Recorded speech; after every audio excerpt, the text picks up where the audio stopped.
अन्तराय तिमिरोपशान्तये शान्तपावनमचिन्त्य वैभवं तं नरं वपुषि कुञ्जरं मुखे मन्महे किमपि तुन्दिलं महः शरणं करवाणि शर्मदं ते चरणं वाणिचराचरोपजीव्यं करुणामसृणैः कटाक्षपातैः कुरु मामम्बकृतार्थसार्थवाहं शारदा शारदाम्भोजवदना वदनाम्बुजे सर्वदा सर्वदास्माकं सन्निधिः सन्निधिं क्रियात् विमलपटी कमलकुटी पुस्तकरुद्राक्ष शस्तहस्तपुटी कामाक्षि पक्ष्मलाक्षी कलितविपञ्ची विभासि वैरिञ्ची वागर्थाविव सम्पृक्तौ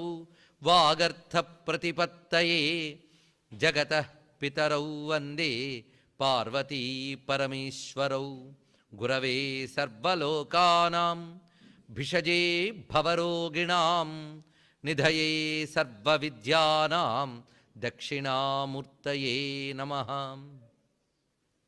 नारायणसमारम्भां व्यासशङ्करमध्यमाम् अस्मदाचार्यपर्यन्तां वन्दे गुरुपरम्परां नारायणं नमस्कृत्य नरं चैव नरोत्तमं देवीं सरस्वतीं व्यासं ततो जयमुदीरयेत्। यज्ञेश अच्युत गोविन्द माधव अनंत केशव कृष्ण विष्णु हृषीकेश वासुदेव नमोस्तुते श्री वासुदेव नमोस्तुते। अरुणां करुणातरंगिताक्षीं धृतपाशाङ्कुशपुष्पबाणचापाम् अणिमाधिविरावृतां मयूखैः अहमित्येव विभावये भवानीं। भजे श्रीचक्रमध्यस्थां दक्षिणोत्तरयोः सदा श्यामावार्ताळि संसेव्यां भवानीं ललिताम्बिकां। शिवाय गुरवे नमः शिवाय गुरवे नमः शिवाय गुरवे नमः। श्रीमात्रे नमः श्रीमात्रे नमः श्रीमात्रे नमः। श्री विष्णुरूपाय नमः शिवाय श्री विष्णुरूपाय नमः शिवाय श्री विष्णुरूपाय नमः शिवाय।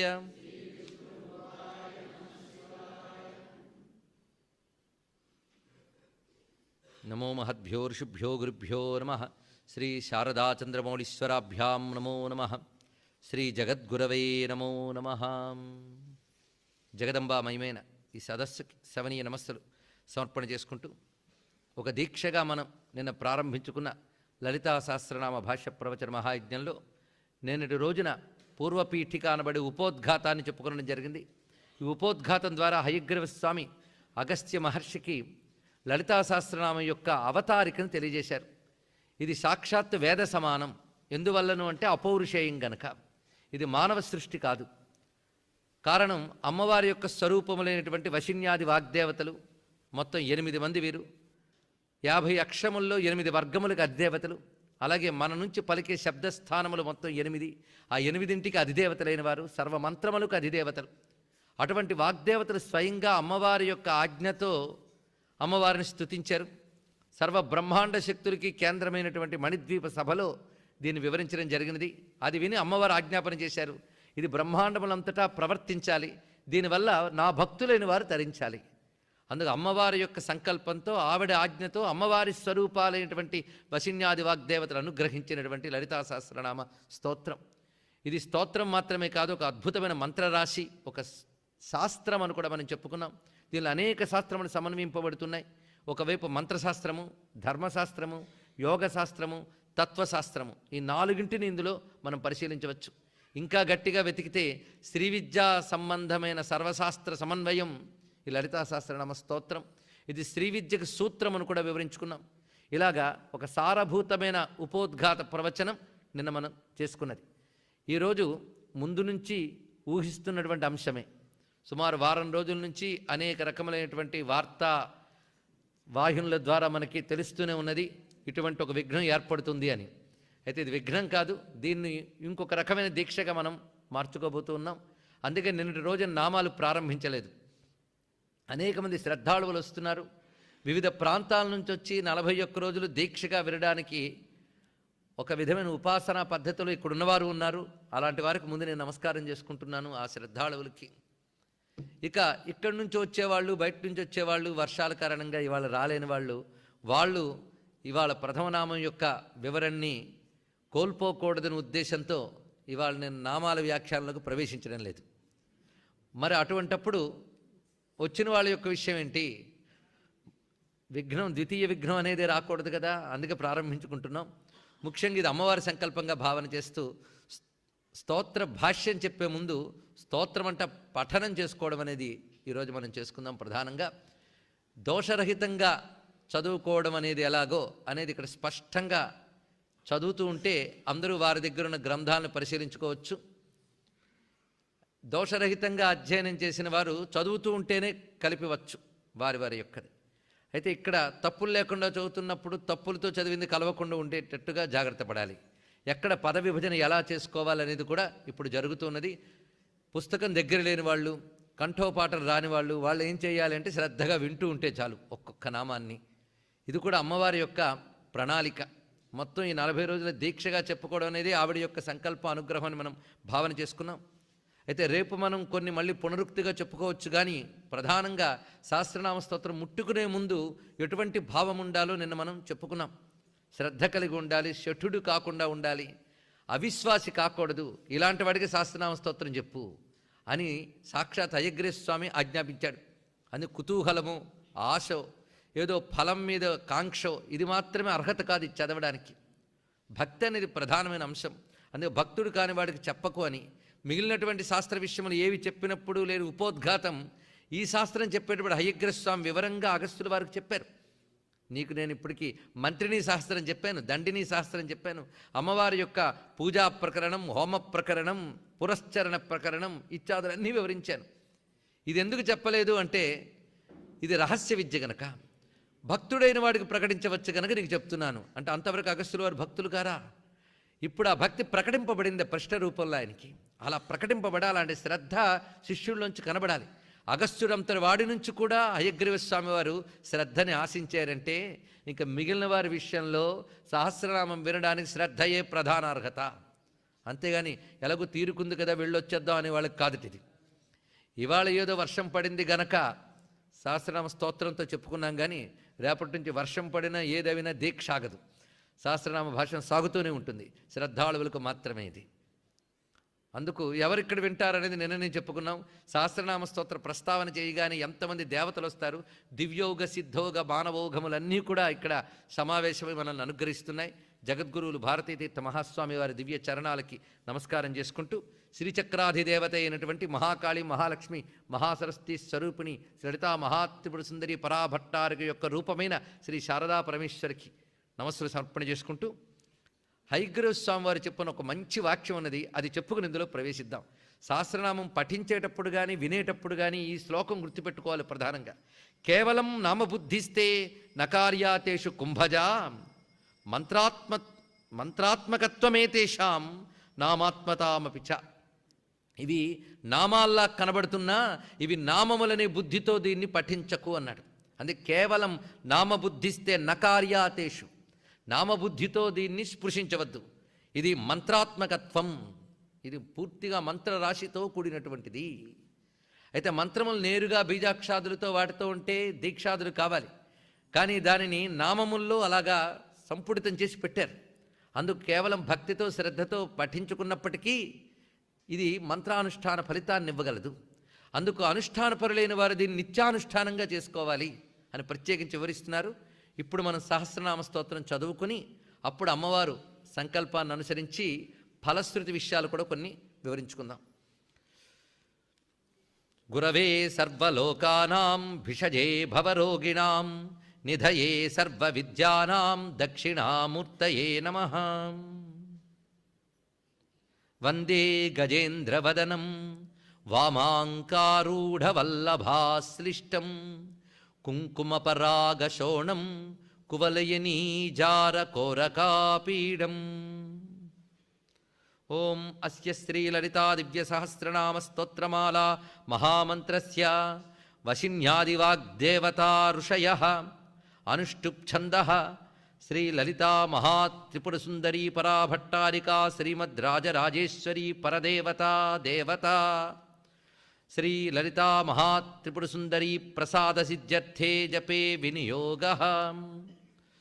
సింధూరారుణ విగ్రహాం త్రినయనాం మాణిక్యమౌళిస్ఫురత్తారానాయకశేఖరాం స్మితముఖీమాపీనవక్షోరుహాం పాణిభ్యామళిపూర్ణరత్నచషకం రక్తోత్పలం బిభ్రతీం సౌమ్యాం రత్నఘటస్థరక్తచరణాం ధ్యాయేత్పరామంబికాం.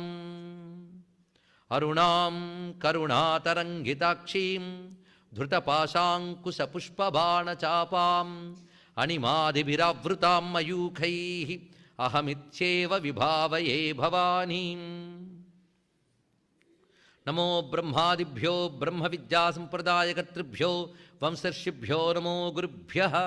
శ్రీలలితా మహాత్రిపురసుందరీ పరదేవతాయై నమః. శివాయ గురవే నమః. శ్రీమాత్రే నమః. శ్రీమాత్రే నమః. శ్రీమాత్రే నమః. శ్రీమాత్రే నమః. శ్రీమాత్రే నమః. శ్రీమాతా శ్రీమహారాజ్ఞీ శ్రీమత్సింహాసనేశ్వరీ చిదగ్నికుండ సంభూతా దేవకార్యసముద్యత ఉద్యద్భానుసహస్రాభా చతుర్బాహు సమన్విత రాగస్వరూప పాషాఢ్యా క్రోధాకారాంకుశోజ్వల మనోరూపేక్షుకోదండా పంచతన్మాత్ర సాయక నిజారుణ ప్రభాపూర మజ్జద్బ్రహ్మాండమండల చంపకాశోక పున్నాగ సౌగంధికల సత్కచ కురువిందమణిశ్రేణీ కనత్కోటీరమండిత అష్టమీ చంద్ర విభ్రాజదలికస్థల శోభిత ముఖచంద్రకళంకాభ మృగనాభివిశేషక వదనస్మర మాంగళ్య గృహతోరణ చిల్లికా వక్త్రలక్ష్మీ పరీవాహ చలన్మీనాభలోచన నవచంపక పుష్పాభనాసాదండ విరాజిత తారాకాంతి తిరస్కారి నాసాభరణ భాసుర కదంబ మంజరీ క్లుప్త కర్ణపూర మనోహర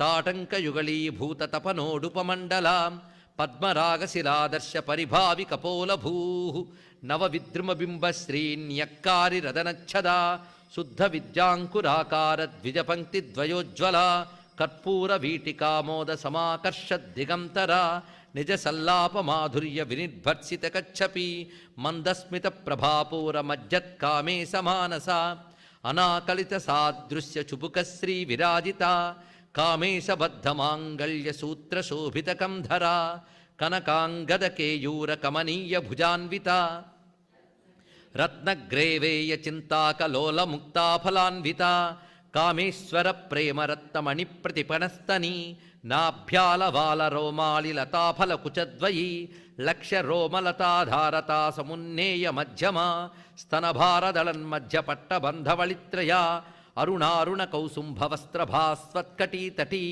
రత్నకింకిణికారమ్య రసనాదామభూషిత కామేశ జ్ఞాత సౌభాగ్యమార్దవోరుద్వయాన్విత మాణిక్యమకుటాకార జానుద్వయ విరాజిత ఇంద్రగోప పరిక్షిప్త స్మరతూణాభజంఘికా గూఢగుల్ఫా కూర్మపృష్టజయిష్ణు ప్రపదాన్విత నఖదీధితి సంఛన్న నమజ్జన తమోగుణ పదద్వయ ప్రభాజాల పరాకృత సరోరుహ శింజాణమణి మంజీర మండిత శ్రీపదాంబుజ మరాళీ మందగమన మహాలావణ్య శేభది సర్వారుణా అనవద్యాంగీ సర్వాభరణభూషిత శివకామేశ్వరాంకస్థ శివస్వాధీనవల్లభ సుమేరు శృంగ మధ్యస్థ శ్రీమన్నగరనాయిక చింతామణి గృహాంతస్థ పంచబ్రహ్మాసన స్థిత. ఇందులో శివ కామేశ్వరాంకస్థ, శివ స్వాధీన వల్లభ ఇది ఒక పాఠం ఉన్నది. శివ కామేశ్వరాంకస్థ శివ స్వాధీన వల్లభ ఇది ఒక పాఠం ఉన్నది. రెండు పాఠాలు దోషరహితమై, అందుకే పఠించేటప్పుడు ఇలాంటి సందేహాలను ఇక్కడికే తీర్చడం జరుగుతున్నది. అందుకే శివ కామేశ్వరాంకస్థ శివ స్వాధీన వల్లభ సుమేరు శృంగ మధ్యస్థ శ్రీమన్నగరనాయిక చింతామణి గృహాంతస్థ పంచబ్రహ్మాసన స్థిత మహాపద్మాటవీ సంస్థ కదంబ వనవాసిని సుధాసాగర మధ్యస్థ కామాక్షీ కామదాయిని దేవర్షికన సంఘాత స్తూయమానాత్మవైభవ భండాసురవధోద్యుక్త శక్తి సేనా సమన్విత సంపత్కరీ సమారూఢ సింధుర వ్రజసేవిత అశ్వారూఢాధిష్ఠితాశ్వకోటికోటిభిరావృత చక్రరాజరథారూఢ సర్వాయుధ పరిష్కృత గేయచక్రరథారూఢ మంత్రిణీ పరిసేవిత కిరిచక్రరథారూఢ దండనాథా పురస్కృత జ్వాలామాలినికాక్షిప్తవహ్ని ప్రాకారమజ్జగా భండ సైన్యవధోద్యుక్త శక్తి విక్రమహర్షిత నిత్యా పరాక్రమాటోపనిరీక్షణ సముత్సుక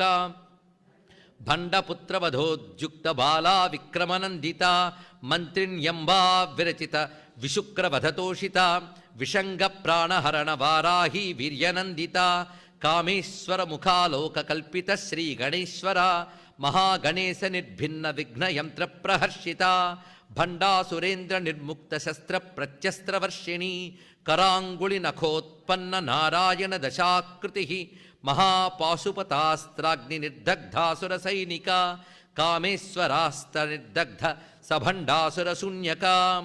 ఇలాంటప్పుడు ఆపినప్పుడు ఎలా ఉచ్చరిస్తున్నామో గమనించాలి. కామేశ్వరాస్త్ర నిర్దగ్ధ సభండాసుర శూన్యక అన్నప్పుడు మధ్యలో కాస్త విరామం ఇచ్చినా దీర్ఘం ఇవ్వలేదు. అంటే ఒకటే నామం అదంతా. అందుకు కామేశ్వరాస్త నిర్దగ్ధ అనరాదు.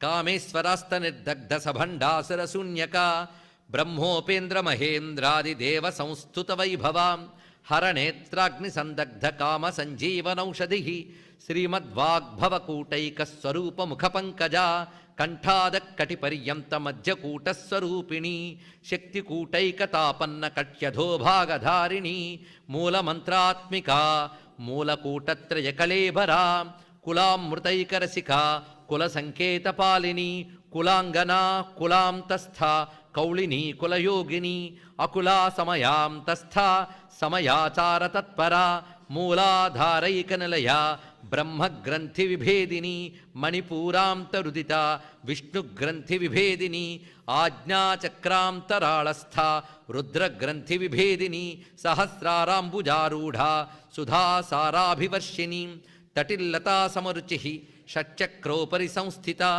మహాశక్తి కుండలిని బిసతంతు తనీయసి భవానీ భావనాగమ్య భవారణ్యకుఠారిక భద్రప్రియా భద్రమూర్తిర్భక్త సౌభాగ్యదాయిని భక్తిప్రియా భక్తిగమ్యా భక్తివశ్యా భయాపహ శాంభవీ శారదారాధ్య శర్వాణి శర్మదాయిని శాంకరీ శ్రీకరీ సాధ్వి శరచ్చంద్రనిభాననా శాతోదరీ శాంతిమతి నిరాధారా నిరంజనా నిర్లేపా నిర్మలా నిత్య నిరాకారా నిరాకులా నిర్గుణా నిష్కళా శాంత నిష్కామా నిరుపప్లవ నిత్యముక్త నిర్వికార నిష్ప్రపంచా నిరాశ్రయ నిత్యశుద్ధ నిత్యబుద్ధ నిరవధ్య నిరంతర నిష్కారణ నిష్కళంక నిరుపాధిర్నిరీశ్వర నీరాగా రాగమథని నిర్మదా మదనాశిని నిశ్చింత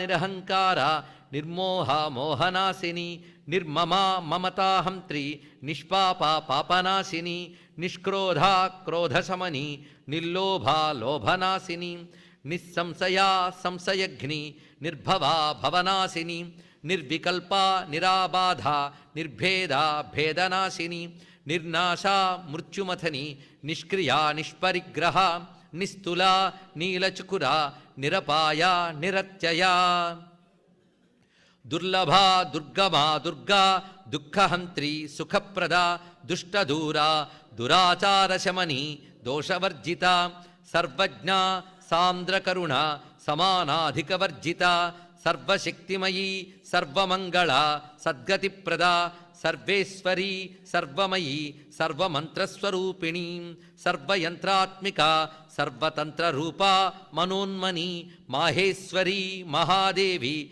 మహాలక్ష్మీ మృడప్రియా మహారూపా మహాపూజ్య మహాపాతకనాశిని మహామాయా మహాసత్వ మహాశక్తిర్మహారతి మహాభోగా మహేశ్వర్య మహావీర్యా మహాబల మహాబుద్ధిర్మహాసిద్ధి మహాయోగీశ్వరేశ్వరి మహాతంత్ర మహామంత్ర మహాయంత్ర మహాసన మహాయాగక్రమారాధ్య మహాభైరవపూజిత మహేశ్వర మహాకల్ప మహాతాండవ సాక్షిణి మహాకామేశ మహిషి మహాత్రిపురసుందరి చతుషష్ట్యుపచారాఢ్య చతుషష్టి కళామయీ మహాచతుషష్టికోటియోగినీ గణసేవిత మనువిద్యా చంద్రవిద్య చంద్రమండలమధ్యగా చారురూపా చారుహాస చారుచంద్రకళాధర చరాచర జగన్నాథ చక్రరాజనికేతన పార్వతీ పద్మనయన పద్మరాగసమప్రభా పంచప్రేతాసనాసీన పంచబ్రహ్మస్వరూపిణి చిన్మయీ పరమానంద విజ్ఞానఘనరూపిణి ధ్యానధ్యాతృధ్యేయరూప ధర్మాధర్మ వివర్జిత విశ్వరూపా జాగరిణి స్వపంతి తైజసాత్మికా సుప్తా ప్రాజ్ఞాత్మికా తుర్యా సర్వావస్థా వివర్జిత సృష్టికర్త్రీ బ్రహ్మరూప గోప్త్రీ గోవిందరూపిణి సంహారిణీ రుద్రరూప తిరోధానకరీశ్వరీ సదాశివానుగ్రహద పంచకృత్యపరాయణ భానుమండలమధ్యస్థ భైరవీ భగమాలిని పద్మాసనా భగవతి పద్మనాభ సహోదరి ఉన్మేష నిమిషోత్పన్న విపన్న భువనావళి సహస్రశీర్షవదన సహస్రాక్షి సహస్రపాత్ ఆబ్రహ్మకీటజనని వర్ణాశ్రమ విధాయిని నిజాజ్ఞారూప నిగమ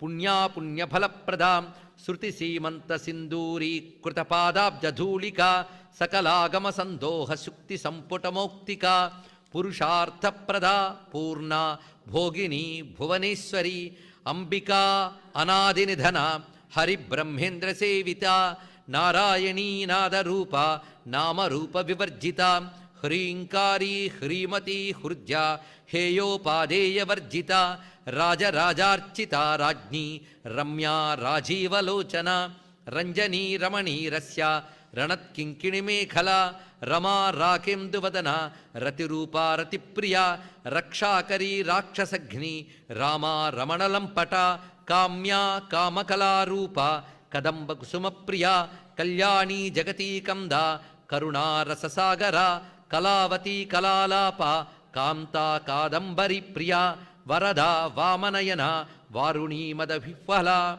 విశ్వాధికా వేదవేద్య వింధ్యాచల నివాసిని విధాత్రీ వేదజనని విష్ణుమాయా విలాసిని క్షేత్రస్వరూపా క్షేత్రేషి క్షేత్రజ్ఞపాలిని క్షయవృద్ధి వినిర్ముక్త క్షేత్రపాల సమర్చిత విజయా విమలా వంద్యా వందారుజనవత్సల వాగ్వాదిని వామకేశి వహ్నిమండలవాసిని భక్తిమత్కల్పలతిక పశుపాస విమోచని సంహృతాశేషపాషండ సదాచార ప్రవర్తిక తాపత్రయాగ్ని సంతప్త సమాహ్లాదన చంద్రిక తరుణీ తాపసారాధ్య తనుమధ్యా తమోపహ చితిస్తత్పదలక్ష్యార్థ చిదేకరసరూపిణి స్వాత్మానందలవీభూత బ్రహ్మాద్యానంద సంతతి పరా ప్రత్యక్షితీరూప పశ్యంతి పరదేవత మధ్యమా వైఖరీ రూప భక్తమానసహంసిక కామేశ్వర ప్రాణనాడి కృతజ్ఞా కామపూజిత శృంగారరస సంపూర్ణ జయాజాలంధర స్థిత ఓడ్యానపీఠ నిలయ బిందుమండలవాసిని రహో యాగక్రమారాధ్య రహస్తర్పణతర్పిత సద్యప్రసాదిని విశ్వసాక్షిణి సాక్షివర్జిత షడంగదేవతాయుక్త షాడ్గుణ్య పరిపూరిత నిత్యక్లిన్నా నిరుపమా నిర్వాణ సుఖదాయిని నిత్యాషోడశికారూప శ్రీకంఠార్ధశరీరిణి ప్రభావతి ప్రభారూప ప్రసిద్ధా పరమేశ్వరి మూల ప్రకృతిరవ్యక్త వ్యక్తా వ్యక్తస్వరూపిణి వ్యాపిని వివిధాకార విద్యా విద్యాస్వరూపిణి మహాకామేశ నయన కుముదాహ్లాద కౌముది భక్తహార్దతమో భేద భానుమద్భాను సంతతి శివదూతి శివారాధ్య శివమూర్తి శివంకరి శివప్రియా శివపరా శిష్టేష్టా శిష్టపూజిత అప్రమేయా స్వప్రకాశ మనోవాచామగోచర చిచ్చక్తిశ్చేతనారూప జడశక్తిర్జడాత్మిక గాయత్రీ వ్యాహృతి సంధ్యా ద్విజబృంద నిషేవిత తత్వాసనా తత్వమయీ పంచకోశాంతరస్థిత నిస్సీమ మహిమ నిత్యయవ్వన మదశాలిని మదఘూర్ణితరక్తాక్షి మదపాటలగండభూ చందనద్రవదిగ్ధాంగి చాంపేయ కుసుమప్రియా కుశలా కోమలాకార కురుకుల్లా కులేశ్వరి కులకుండాలయ కౌలమార్గతత్పర సేవిత కుమారగణనాథాంబ తుష్టి పుష్టిర్మతిధృతి శాంతి స్వస్తిమతీ కాంతి నందిని విఘ్ననాశిని తేజోవతీ త్రినయన లోలాక్షి కామరూపిణి మాలిని హంసిని మాతా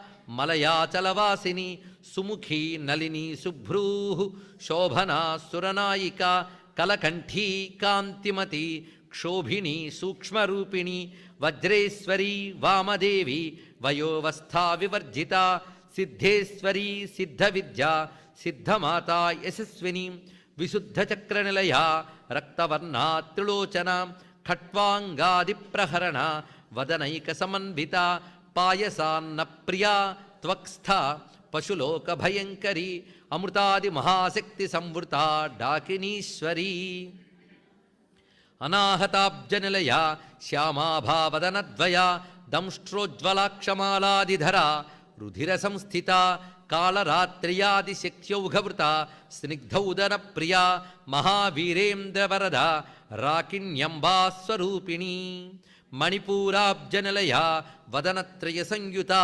వజ్రాదికాయుధోపేత డామర్యాదిభిరావృత రక్తవర్ణ మాంసనిష్ఠ గుడాన్న ప్రీతమానస సమస్త భక్త సుఖద లాకిన్యంబా స్వరూపిణి స్వాధిష్టానాంబుజగత చతుర్వక్త్ర మనోహర శూలాద్యాయుధ సంపన్న పీతవర్ణాతిగర్భిత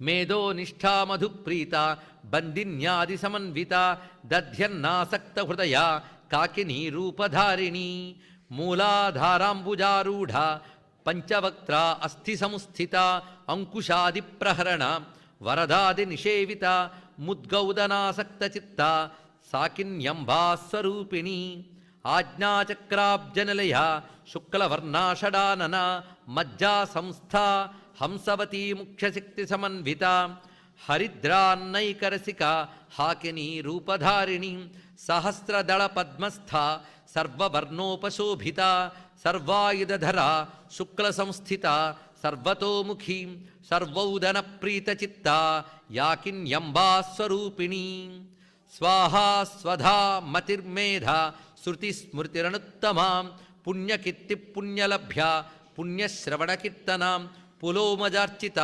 బంధమోచని బంధురాలక విమర్శరూపిణి విద్యా వియదాది జగత్ప్రసూ సర్వవ్యాధిప్రశమని సర్వమృత్యునివారిణి అగ్రగణ్యా అచింత్యరూప కలికల్మషనాశిని కాత్యాయని కాళహంత్రి కమలాక్ష నిషేవిత తాంబూలపూరితముఖి దాడిమి కుసుమప్రభా మృగాక్షి మోహిని ముక్ష మృడాని మిత్రరూపిణి నిత్యతృప్త భక్తనిధి నియంత్రీ నిఖిలేశ్వరి మైత్ర్యాది వాసనాలభ్య మహాప్రళయసాక్షిణి పరాశక్తి పరానిష్ఠ ప్రజ్ఞానఘనరూపిణి మాధ్వీపానాలసా మత్త మాతృకావర్ణరూపిణి మహాకైలాసనిలయ మృణాల మృదుదోర్లత మహనీయా దయామూర్తి మహాసామ్రాజ్యశాలిని ఆత్మవిద్యా మహావిద్య శ్రీవిద్యా కామసేవిత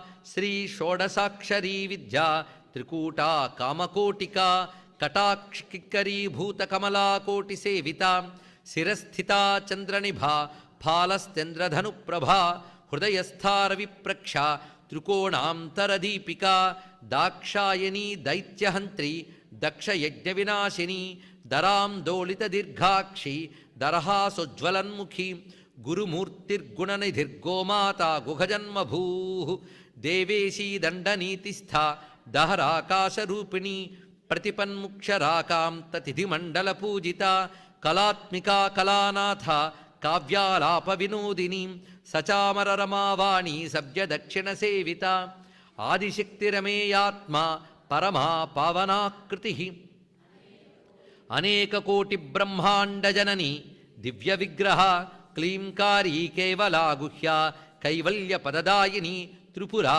త్రిజగద్వంద్యా త్రిమూర్తిస్త్రిదశేశ్వరి త్రియక్షరీ దివ్యగంధాఢ్యా సింధూరతిలకాంచిత ఉమా శైలేంద్రతనయా గౌరీ గంధర్వసేవిత విశ్వగర్భా స్వర్ణగర్భా వరదా వాగధీశ్వరి ధ్యానగమ్యా పరిచ్ఛేద్య జ్ఞానదా జ్ఞానవిగ్రహ సర్వవేదాంత సంవేద్య సత్యానందస్వరూపిణి లోపాముద్రార్చిత లీలాక్లుప్త బ్రహ్మాండమండల అదృశ్యా దృశ్యరహిత విజ్ఞాత్రి వేద్యవర్జిత యోగిని యోగదా యోగ్య యోగానందా యుగంధర ఇచ్ఛాశక్తి జ్ఞానశక్తి క్రియాశక్తి స్వరూపిణి సర్వాధారా సుప్రతిష్ఠ సదసద్రూపధారిణి అష్టమూర్తిరజా జైత్రి లోకయాత్రా విధాయిని ఏకాకిని భూమరూప నిర్ద్వైతాద్వైతవర్జిత అన్నదా వసుధా వృద్ధ బ్రహ్మాత్మైక్యస్వరూపిణి బృహతి బ్రాహ్మణి బ్రాహ్మీ బ్రహ్మానందా బలిప్రియ భాషారూప బృహత్సేన భావాభావ వివర్జిత సుఖారాధ్యా శుభకరీ శోభనా సులభాగతి రాజరాజేశ్వరి రాజ్యదాయిని రాజ్యవల్లభ రాజకృపా రాజపీఠ నివేశిత నిజాశ్రిత రాజ్యలక్ష్మీ కోశనాథ చతురంగబలేశ్వరి సామ్రాజ్యదాయిని సత్యసంధా సాగరమేఖల దీక్షిత దైత్యశమని సర్వలోకవశంకరి సర్వార్థదాత్రి సావిత్రి సచ్చిదానందరూపిణి దేశకాలాపరిచ్ఛిన్న సర్వగా సర్వమోహిని సరస్వతి శాస్త్రమయీ గుహాంబా గుహ్యరూపిణి సర్వోపాధి వినిర్ముక్త సదాశివపతివ్రత సంప్రదాయేశ్వరి సాధ్వి గురుమండలరూపిణి కులోత్తీర్ణా భగారాధ్య మాయా మధుమతీ మహీ గణాంబా గుహ్యకారాధ్య కోమలాంగీ గురుప్రియా స్వతంత్ర సర్వతంత్రేసి దక్షిణామూర్తిరూపిణి సనకాది సమారాధ్య శివజ్ఞానప్రదాయిని చిత్కలానందకలికా ప్రేమరూపా ప్రియంకరీ నామపారాయణ ప్రీత నంది విద్యా నటేశ్వరి మిథ్యాజగదధిష్టాన ముక్తిదా ముక్తిరూపిణి లాస్యప్రియా లయకరి లజ్జా రంభాదివందిత భవదావసుధావృష్టి పాపారణ్యదవానల దౌర్భాగ్యతూలవాతూల జరాధ్వాంతర విప్రభ భాగ్యాబ్ధిచంద్రిక భక్తచిత్తకేకి ఘనాఘన రోగపర్వతదంభోళి మృత్యుదారుకుఠారిక మహేశ్వరీ మహాకాళి మహాగ్రాసా మహాశన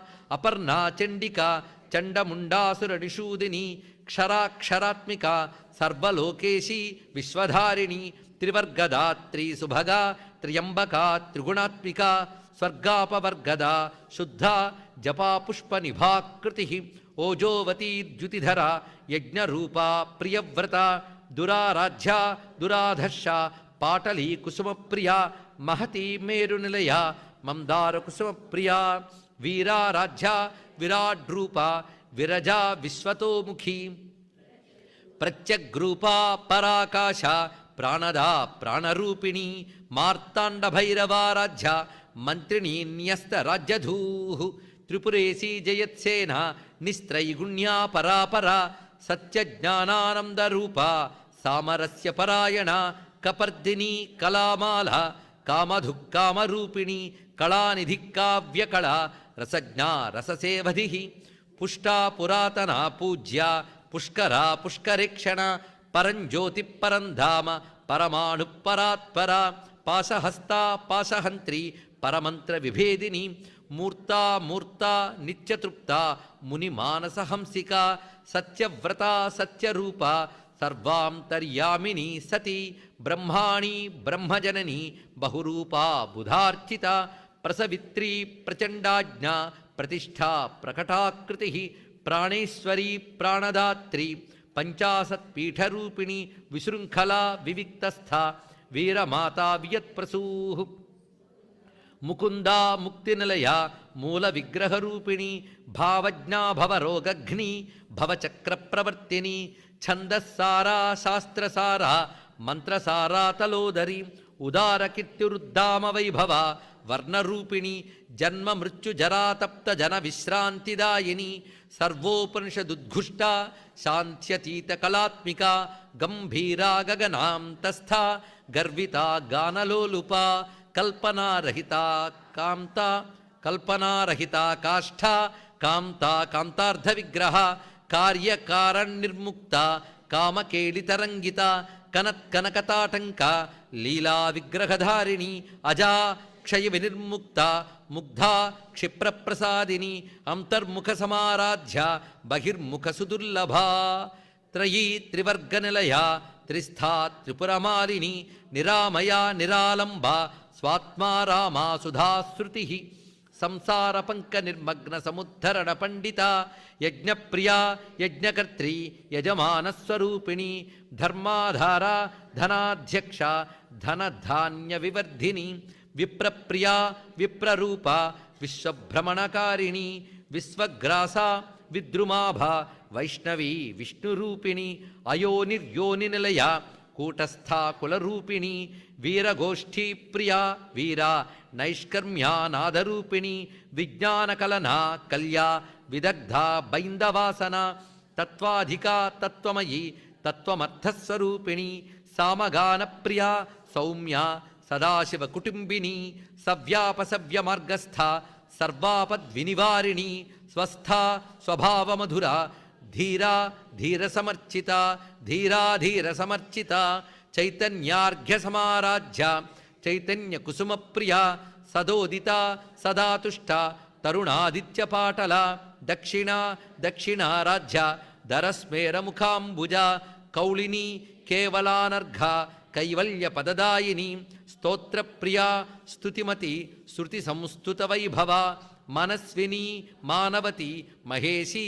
మంగళాకృతి విశ్వమాత జగద్ధాత్రి విశాలాక్షి విరాగిణి ప్రగల్భా పరమోదార పరామోదా మనోమయీ వ్యోమకేశీ విమానస్థ వజ్రిణి వామకేశ్వరి పంచయజ్ఞప్రియా పంచప్రేతమంచాధిశాయిని పంచమీ పంచభూతేసి పంచసంక్షోపచారిణి శాశ్వతి శాశ్వతైశ్వర్యా శర్మదా శంభుమోహిని ధరాధరసుత ధన్యా ధర్మిణి ధర్మవర్ధిని లోకాతీత గుణాతీత సర్వాతీత శమాత్మిక బంధూకకుసుమ ప్రక్ష బాలా లీలా వినోదిని సుమంగళీ సుఖకరి సువేషాఢ్యా సువాసిని సువాసిన్యర్చన ప్రీత శోభన శుద్ధమానస బిందుతర్పణ సంతుష్ట పూర్వజా త్రిపురాంబిక దశముద్రా సమారాధ్య త్రిపురా శ్రీ వశంకరీ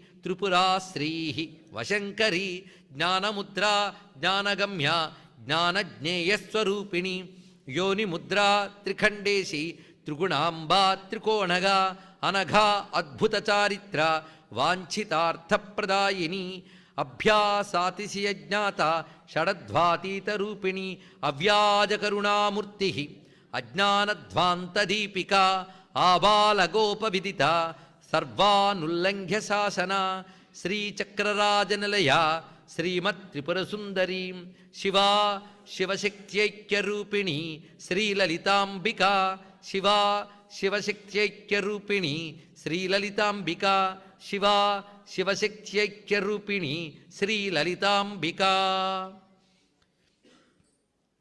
ఏవం శ్రీలలితాదేవ్యా నామ్నాం సాహస్రకం జగుః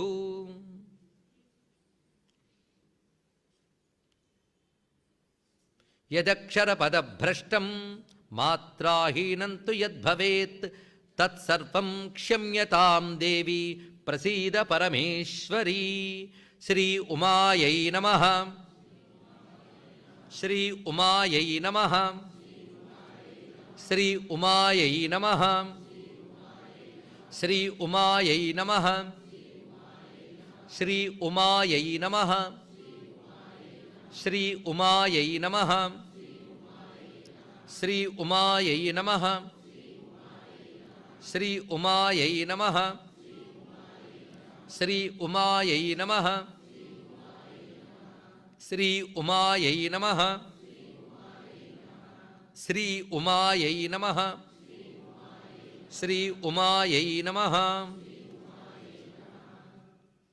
సర్వం శ్రీలలితా మహాత్రిపురసుందరీ చరణారవిందార్పణమస్తు. లలితా సహస్రనామ స్తోత్రం పఠనమైన తర్వాత శిష్టులైన వారు చెప్పేటువంటి ప్రధానమైన 2 అంశములు ఏమిటి అంటే, ముఖ్యంగా ఉమానామాన్ని 10 మార్లు పఠించమన్నారు. మనకు తెలిసి తెలియక ఏవైనా దోషాలుంటే ఆ దోషాలన్నీ ఉమానామ స్మరణ వల్ల తొలగుతాయని శిష్టులైన వారు చెప్పారు. అందుకు లలితా సహస్రనామ భాష్యం చెప్పేటప్పుడు మనం శాస్త్ర గ్రంథములు ప్రమాణంగా తీసుకోవడం ఒకటి, శాస్త్రాన్ని అనుసరించి దక్షిణాచార అనగా సమయాచార సంప్రదాయంలో ఉన్న శిష్టులు ఏం చెప్పారో వాటి మాటలు కూడా ఇక్కడ చెప్పుకోవడం జరుగుతూ ఉంటుంది. అందుకు ఒకటి శాస్త్రము, ఇంకోటి శిష్టాచారము. ఈ రెండిటితోనే భాష్యానికి మనం వివరణ ఇవ్వడం జరుగుతున్నది. భాష్యానికి వివరణ ఎందుకన్నామంటే పెద్దలు చెప్పిన భాష్యాలను వివరించుకోవడమే ఇక్కడ జరగబోతున్నది. ఇలాంటి భవ్యమైన లలితా సహస్రనామ స్తోత్రానంతటిని చెప్పి మహానుభావుడు హయగ్రీవస్వామి అంటున్నారు, ఇచ్చేతన్ నామ సహస్రం కథితంతే ఘటోద్భవ రహస్యానాం రహస్యంచ లలితా ప్రీతిదాయకం. ఈ రహస్యం అనే మాటని ఎన్ని మార్లు నొక్కి చెప్తున్నాడు.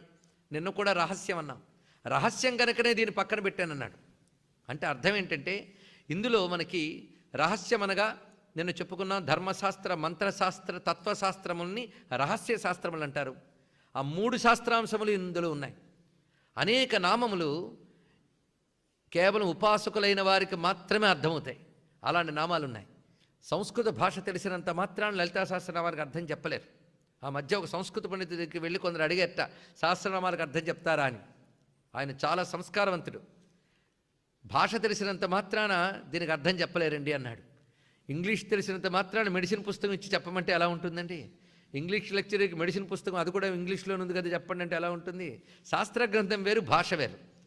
అందుకు సంస్కృతం తెలియగానే వాడు వెంటనే వచ్చి ఉపనిషత్తుల గురించి మాట్లాడిస్తాడు, మంత్రశాస్త్రం గురించి మాట్లాడిస్తూ ఉంటాడు. భాష తెలిసినంత మాత్రాన సరిపోదండి. ఒక్కొక్కప్పుడు భాష కూడా తెలియకపోవచ్చు, కానీ దీనికంటూ అర్థాన్ని తెలుసుకుని ఉపాసనా సంప్రదాయం ఉంటే కానీ కొన్నిటికి అర్థాలు చెప్పలేరు. ఆ పదం అక్కడ ఎందుకు వాడారు? అది కేవలం ఉపాసనా సంప్రదాయంలో చెప్పబడేటువంటి చక్ర సంకేత, మంత్ర సంకేత, దేవతా సంకేతములు 3 ఉంటాయి ఇక్కడ. సంకేతం అంటే సూచిస్తోంది. చక్ర సంకేతములు, మంత్ర సంకేతములు, దేవతా సంకేతములు ఇవి ఉంటాయి ఇందులో. ఆ మంత్ర సంకేతాలు బీజాక్షరాల్లో నిక్షిప్తం చేస్తారు. అలాంటివి ఆశ్చర్యకరంగా ఎన్నో మనకి తర్వాత వెలికి వస్తాయి. అయితే సభల్లో ఎంత మేరకు చెప్పుకోవాలో అంతే చెప్పుకోగలం. మళ్ళీ మరొకటి ఉన్నది. అయితే కొన్ని అసలు ఉపాసనతో సంబంధం లేని వాళ్ళకి పైన అనిపిస్తాయి. ఉపాసనతో సంబంధం ఉన్న వాళ్ళకి పనికొచ్చే విషయములు కూడా ఇక్కడ చెప్పడం జరుగుతుంది. అమ్మవారు ఆరాధన చేసుకునేవారు లలితా సహస్రనామ స్తోత్రం చదివేటప్పుడు ఆ అనుభూతి పొందడం కోసం వారికి అవసరమైనవి కూడా చెప్పడం జరుగుతున్నది. అయితే ఏవేవైతే బహిరంగంగా ప్రకటించకూడదు అని నియమం పెట్టారో అవి చెప్పడం జరగదు. కానీ చక్కగా ఉపాసకులు కాని భక్తులకి కూడా పనికొచ్చే అంశములన్నీ ఇక్కడ వివరణగా చెప్పాలని అమ్మవారి యొక్క సంకల్పాన్ని అనుసరించి భావించడం జరుగుతున్నది. భావనాగమ్య పలికిస్తుంది. అందుకు ఇది రహస్యానాం రహస్యం అని మాటిమాటికి చెప్పడంలో ఇన్ని భావములు ఉన్నాయి మనకి.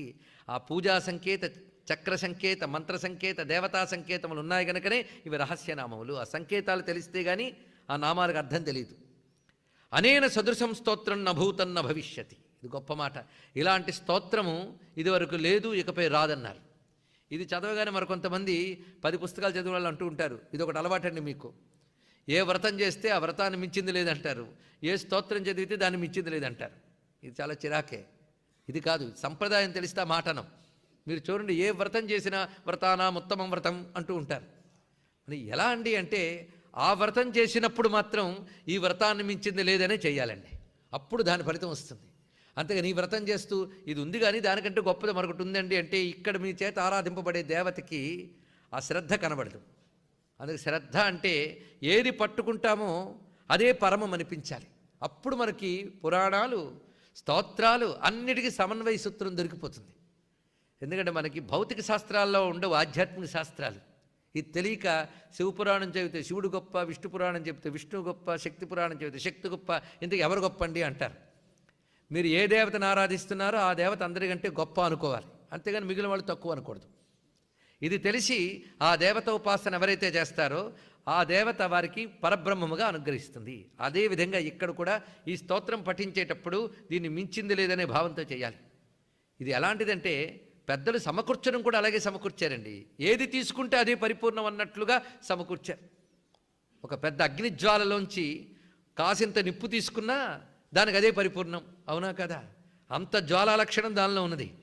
అందుకు దేనికదే పరిపూర్ణంగా తీసుకొచ్చారు కనుక ఈ వాక్యములు ఋషి సంప్రదాయాన్ని అనుసరించి చెప్పాలి తప్ప అర్థవాదములను పక్కకు పెట్టకూడదు. అంటే కొందరు ఎగ్జాజరేషన్, అతిశయోక్తి అంటారే, ఆ అర్థం ఇక్కడ తీయకూడదు. అందుకు అటువంటి నిష్ఠ కలిగిన విషయాన్ని ఇక్కడ చూపిస్తున్నాడు.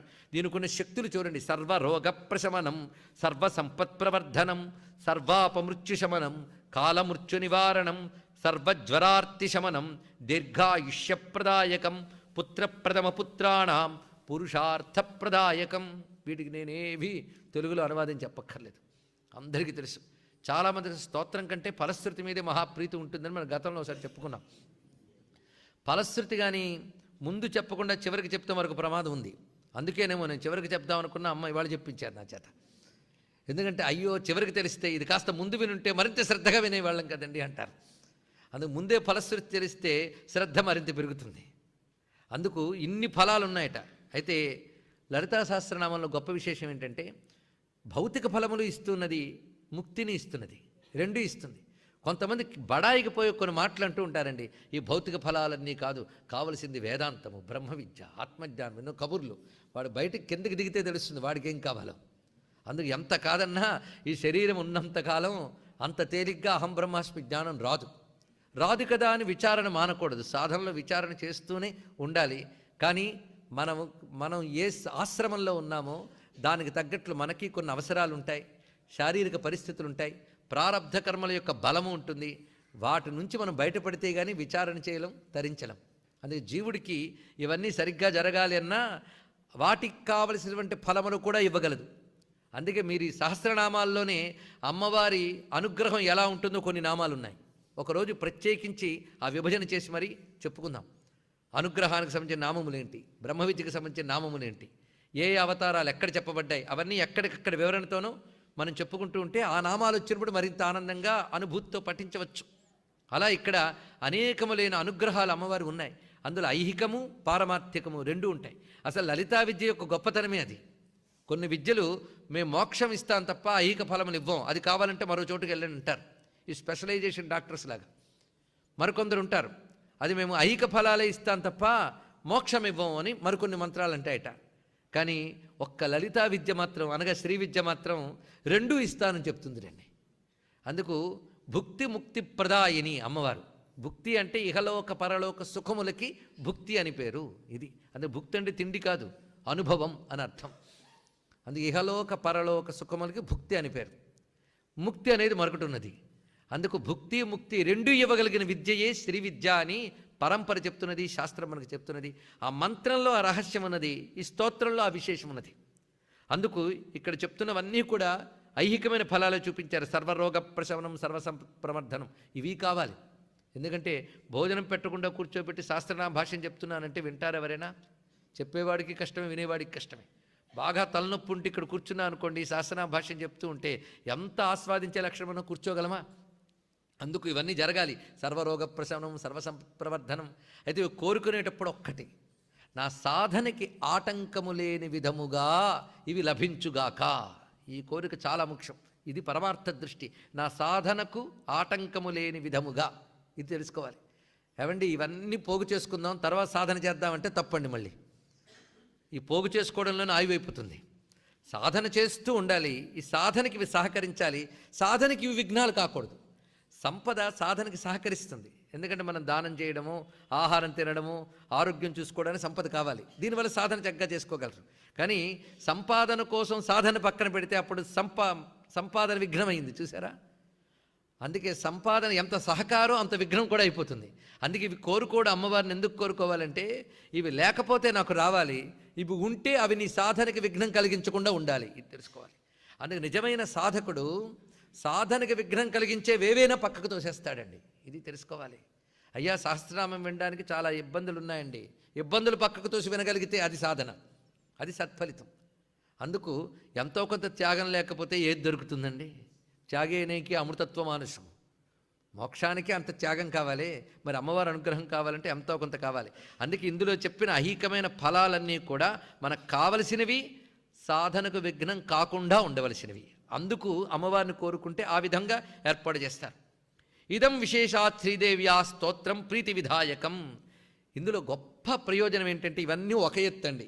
ఏది సర్వరోగ ప్రసనం, సర్వసంపత్ ప్రవర్ధనం, ఇదంతా ఒక ఎత్తు. చిట్ట చివరికి చెప్పిన ఒక మాట ఒక ఎత్తు. సాధారణంగా అందరూ అటు దృష్టి పెట్టరు, ఆ పైన వాటి వైపు చూస్తారు. కానీ నిజమైన ఉపాసకులు అసలు శిష్టాచారంలో దీక్ష తీసుకున్న వాళ్ళైతే ఈ పైవేవి అన్నట్ట, వాళ్ళు ఒక్కటే చెప్తారు, అదేమిటంటే లలితా ప్రీతి విధాయకం. అమ్మవారికి ప్రీతి కలిగిస్తుంది ఈ స్తోత్ర పఠనం చేస్తే, ఇంకంతకంటే ఇంకేం కావాలి? అమ్మవారు సంతోషిస్తారు. అందుకే శిష్టాచార ప్రకారంగా శ్రీ విద్యా దీక్ష తీసుకోవడం అంటే సామాన్యం కాదు. సన్యాసి దీక్ష ఎంతో శ్రీ విద్యా దీక్ష అంతయే అది. అయితే ఇక్కడ గృహస్థుగా ఉంటూ కూడా శ్రీ విద్యతో మనం తరించవచ్చు. అందుకే శ్రీ విద్యా దీక్ష తీసుకోవడం అంటే సామాన్యమైన అంశం కాదు. అందుకు శిష్టాచార పరంగా ఆ దీక్ష ఇచ్చేటప్పుడు గురువులే శాసిస్తారు. నువ్వెక్కడ నామము గోత్రము చెప్పడానికి వీల్లేదు సంకల్పంలో అంటారు. మరేం చెప్పాలయ్యా అంటే లలితా మహాత్రిపుర సుందరి ప్రీత్యర్థం అంతే, ఇంకోటి పక్కన కలుపుకోవడానికి లేదు. నామం లేదు, గోత్రం లేదు, రెండు చెప్పకూడదు. నీ నామరూపాలని నువ్వు విస్మరించడం ఇప్పుడే అలవాటు చేసుకో, అప్పుడు నీకు అస్థిభాతి ప్రియం మాత్రమే మిగులుతుంది, నామరూపాలు వెళ్ళిపోతాయి. అంటే ఏ విధంగా శ్రీ విద్య బ్రహ్మ విద్య అయిందో చూడండి. నిర్మోహమాటంగా ఒక మాట ఇక్కడ చెప్పడం జరుగుతున్నది. ఐహికమైన ఫలాలు ఇస్తుంది లలితా సహస్రనామము అని ఎంత చెప్తామో, రేపటి నుంచి ఇది బ్రహ్మ విద్యయే అనే ప్రతిపాదన ఇక్కడ చేయడం జరుగుతుంది. అది నోరారా చెప్పుకోవడం కోసమే ఈ దీక్ష స్వీకరించడం జరిగినది. ఇది బ్రహ్మ విద్యా స్వరూపంగానే ప్రతిపాదన చేయడం జరుగుతుంది. ఎందుకంటే ఆ వాక్యాల్లోంచి కొట్టవచ్చినట్టు ఆ కాంతి కనబడుతూ ఉంటే లోకంలో వాళ్ళు ఎక్కడ అందుకోలేరు, భయంతో దేనిని దాచడం ఎందుకు? తప్పకుండా గ్రహించగలిగే సౌహృదయులు ఉంటారు గనక నిష్కర్షగా హాయిగా కపటం లేకుండా అందులో ఉన్నటువంటి విద్యను మనం చెప్పుకుందాం. అందుకు అది కావాలి అంటే కేవలం పరమేశ్వర ప్రీత్యర్థం. ఆ పరమేశ్వర ఇక్కడ పరమేశ్వరి అంతే. అందుకే శ్రీదేవ్యా ప్రీతి విధాయకం ఇదం విశేషాత్. చూడండి ఆ వాక్యం, అందుకే ఊరికినే చదివేయడం కాదు, ఏదైనా ఒక్కసారి ఆగితే ఎంత అద్భుతం కనబడుతుందో. ఇదం విశేషాత్ శ్రీదేవ్యా స్తోత్రం ప్రీతి విధాయకం. ఇంతవరకు చెప్పిన ఫలమని చెప్పారు. ఇది విశేషాత్ అనేది స్తోత్రానికి సంబంధించిన విషయం కాదు, ఫలశ్రుతికి సంబంధించింది. ఇంతవరకు చెప్పిన ఫలములే కాకుండా విశేషముగా, ఇవన్నీ సామాన్య ఫలములు పైన చెప్పినవి. విశేషముగా, విశేషం అంటే పర్టికులర్, సామాన్యం అంటే జనరల్. ఇంతవరకు చెప్పినవన్నీ సామాన్య ఫలములు, ఇప్పుడు చెప్పబోతుంది విశేష ఫలం. అందుకే ఇది విశేషాత్ శ్రీదేవ్యా స్తోత్రం ప్రీతి విధాయకం. ఇది శ్రీదేవ్యా స్తోత్రం అనే కాకుండా శ్రీదేవ్యా ప్రీతి విధాయకం, ఆ శ్రీమాత యొక్క ప్రీతిని కలిగించేటువంటి స్తోత్రం ఇది. లలితోపాసకుడు లలితోపాసన తత్పరుడు, మళ్ళీ అదొకట. ఉపాసకుల్లో మళ్ళీ తత్పరులు కూడా ఉన్నారు. అయ్యా ఉపాసకులు అని అడ్వర్టైజ్మెంట్లు కాగితాలు ఇస్తున్న ఈ రోజుల్లో అసలు ఉపాసన అంటే ఏంటో తెలియదండి. నిజమైన ఉపాసకుడు అది ప్రకటించుకోవడానికి భయపడతాడు. అందుకు ఉపాసకులు అని వ్యవహారం చెప్పుకుని ప్రజల్ని సమకూర్చుకోవడం అనేటువంటిది అమ్మవారు మెచ్చరు. వాడు నిజమైన ఉపాసకుడు కాడు, ఇది తెలుసుకోండి. మహానుభావుడు రామకృష్ణ పరమహంస చెప్పింది ఒక్కడు చూడండి. ఏమిటంటే సాత్వికోపాసకుడు ఉపాసనంతా కూడా తెరమరుగునే జరిగిపోతుందన్నాడు. ఆడంబరం ప్రకటన అంటే మళ్ళీ రాజస్తామసాలు అయిపోతాయి. అందుకే నిజమైన ఉపాసన ఎవరికైతే ఉంటుందో వాళ్ళది నిష్కల్మషమైన సాత్విక మార్గంలో ఉంటుంది. అందుకే సాధన ఎప్పుడూ సాత్వికంగా ఉండాలి, చింతన ఎప్పుడూ తాత్వికంగా ఉండాలి. అందుకే నిజమైన అమ్మవారికి ప్రీతి కలిగించి ఉపాసకుడు ఎలాగుంటాడంటే సాత్విక సాధన చేస్తాడు, తాత్విక చింతన చేస్తాడు. అందుకే సాధనలో సాత్వికత, చింతనలో తాత్వికత, ఈ రెండు ఉంటేనే వాడికి ఇహము పరము రెండు ఉంటాయి. ఈ వాక్యం సూత్రప్రాయం. ఈరోజు ఏమి చెప్పలేము అనుకుంటున్నా అసలైన వాక్యాలను అమ్మ చెప్పిస్తుంది, సాధకులకు పనికొచ్చేవన్నీ కూడా. అందుకే లలితోపాస్తి తత్పరహ, లలితా ఉపాసన తత్పరుడైన వాడు ప్రయత్నపూర్వకంగా దీన్ని జపించాలి. చూసారా, జపేత్ అన్నాడు. కేవలం స్తోత్రమే అయితే పఠేత్ అనేవారు. జపం అని దేన్నంటారు? మన అనుభవంలో చెప్పుకుందాం. మంత్రాన్నే జపం అంటారు, స్తోత్రాన్ని అయితే పఠనం అనే అనాలి. కానీ ఇక్కడ జపేత్ అని చెప్పారంటే ఇది స్తోత్రంలా కనబడుతున్న మంత్రం గనకే జపేత్ అన్నారు ఇక్కడ. కనుక దీని పఠనమే జపము, ఇది స్తోత్రం కాదు మంత్రం అని చెప్పడం. దీని విధానాలు ఎలా ఎలా చేయాలో చూపిస్తున్నారు ఇక్కడ. ప్రాతకాలంలో స్నానం చేసి విధి విధానంగా చేయవలసిన నిత్య నైమిత్తికాలు పూర్తి చేసుకుని, అందుకే ప్రాతస్నాత్వా విధానేన సంధ్యాకర్మ సమాప్యచ, ఉపనయన సంస్కారం కలిగినటువంటి వారు సంధ్యావందనం చేయకుండా లలితా సహస్రనామం చదివితే ఫలించదు అని హయగ్రీవ స్వాములు చెప్తున్నారు. కొందరు పాపం కొత్త కొత్త పుస్తకాలు చదివేస్తారు, ఏమీ చేస్తూ ఉంటారు. ఇది మాత్రం ఉండదు. ఉపనయన సంస్కారం ఉన్నవారికి, లేని వరకు లలితా సహస్రనామ స్తోత్ర పఠనమే సంధ్యావందనం తెలుసుకోండి. సంధ్యాకాలంలో ఇది చేసుకుంటే సరిపోతుంది. సూర్యమండల మధ్యంలో అమ్మవారు ఉన్నారని భావన చేస్తే ఇదే వాళ్ళకి గాయత్రి, ఇదే వారికి సంధ్యావందనం. కానీ సంధ్యావందనం చేయవలసిన బాధ్యత కలిగినటువంటి ఉపనయన సంస్కారం ఉన్నవారు మాత్రం అది చేయవలసిందే. ఇక ఉపాసనా దీక్షలుంటే సంధ్యాకర్మ చేసిన తర్వాత పూజాగృహం తతో గత్వా చక్రరాజం సమర్చయేత్, పూజాగృహానికి వెళ్ళి చక్రరాజాన్ని అర్చన చేసి విద్యాన్ జపేత్ సహస్రం వా త్రిశతం శతమేవ వా, తర్వాత విద్యను జపించాలి అన్నారు. విద్య అంటే మంత్రము, ఇది అర్థం. శాస్త్రంలో విద్యకి అర్థం మంత్రము ఇది. అందుకు ఆ మంత్రాన్ని 1000 కానీ 300 కానీ 100 కానీ జపం చేసి తర్వాత ఈ స్తోత్రాన్ని పఠించమన్నారు. ఇదొక ప్రక్రియ.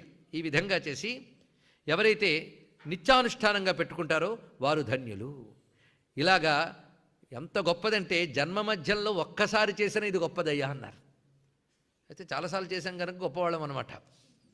దీని ఉద్దేశం ఏంటంటే, గొప్పది అంటే వెంటనే మనకి మణిద్వీపం వరకు నిచ్చెన పడుతుందని కాదు ఇక్కడ అర్థం. ముందు పాపాలు పోతాయి, అది ముందు దాని యొక్క ఫలితం.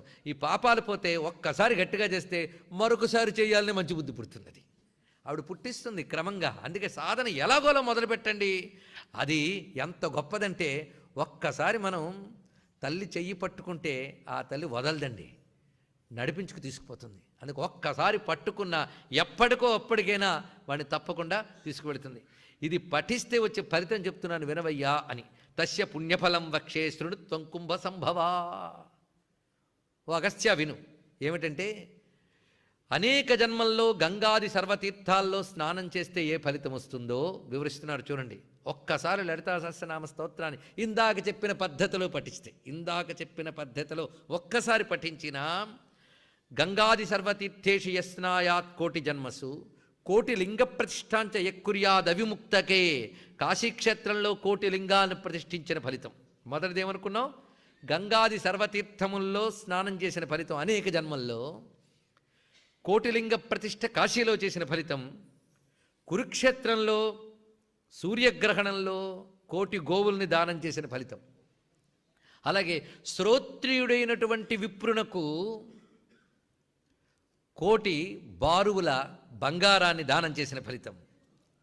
అదేవిధంగా దివ్యమైనటువంటి అశ్వమేధయాగములు కోటి చేసిన ఫలితం. అదేవిధంగా ఎడారిలో కోటి బావులు తవ్విన ఫలితం అంట. ఎడారిలో నీళ్ళు ఇచ్చామంటే అంత పుణ్యం అండి. ఎడారిలో కోటి బావులు తవ్విన ఫలితం. అలాగే దుర్భిక్ష కాలంలో కోటి బ్రాహ్మణులకు భోజనం పెట్టడం. ఎందుకంటే అన్నీ ఉన్నప్పుడు పెడితే అదొక ఫలితం, ఏమీ లేనప్పుడు పెడితే గొప్ప ఫలితం అండి. శ్రద్ధయా పరయా కుర్యాత్, ఇది ఒకటి తెలుసుకోవాలి. కొంతమందికి 100 ఉంటే ఆలోచించి రూపాయి ఇస్తారు.